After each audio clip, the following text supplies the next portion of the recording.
got a landing gear that doesn't want to go up and down.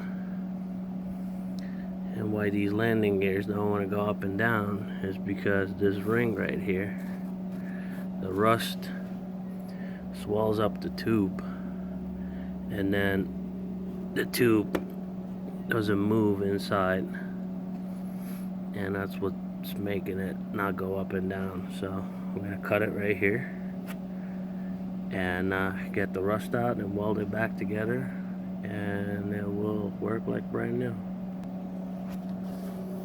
Okay, so now that that's cut, just gonna use an air chisel and get all this rust out. Check this out.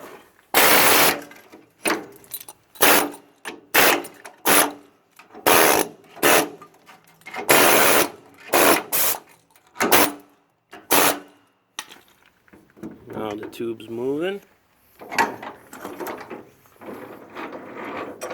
and it goes up and down one finger.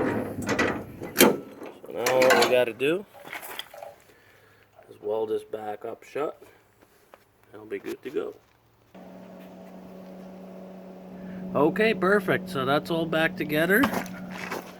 The tube is moving, and it goes up and down perfect. One finger. Cool.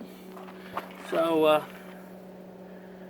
don't go buy new legs because they don't go up and down.